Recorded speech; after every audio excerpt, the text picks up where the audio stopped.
তো আল্লাহ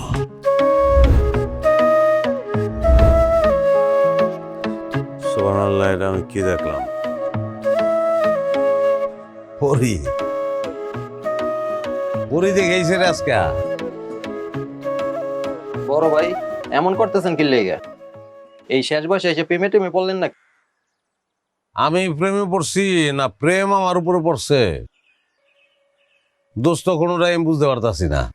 দোস্ত দোস্ত কারে কইলেন? আপনার হাঁটুর সমান না আমার বয়স। শুনছি আমার বড় ভাই আপনার বন্ধু লাগে। হ্যাঁ বেটা, কি কস? হ্যাঁ, বন্ধুত্বর ক্ষেত্রে এই বয়সে বড় বয়সে ছোট, ধর্ম বর্ণ এগুলোর কোনো হিসাব আছে নাকি? যারা এক লোকে আড্ডা দেয় তারা সবাই দোস্ত, মানে যারা আছে সবাই আমার দোস্ত। কি দোস্ত রিপন, কি করছিস? দোস্ত একদম ঠিক কইছস। হ্যাঁ, দোস্ত কো চা দাও মুকুল। আচ্ছা দোস্ত, তোর আজকে কি হয়েছে আর কইতে গেলি? পরিস্থান থেকে আইছি, পরি দেখে আইছি। এখনো মাথার মধ্যে পরির ছবি ঘুরতেছে। একটা পিচ ডালা রাস্তার উপর দিয়ে পরি হাঁটতেছে, ডানা কাটা পরি। এই পাগল হয়ে গেছেন আপনি?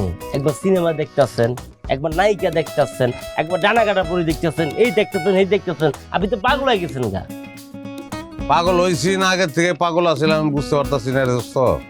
শোন, তুই এক কাম কর, বাইক স্টার্ট দে, স্টার্ট দিয়ে পরির বাড়ি যা। ঠায় ঠিকানা কি আছে সব যাই না, তারপর আবি যা। এই আমি যেগুলো কি কইতেছেন আপনি?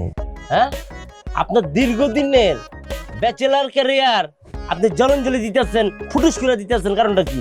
কথাগুলো বেশি কইতেছ, যেটা কইছি ওইটা কর। স্টার্ট দে বাইক যা।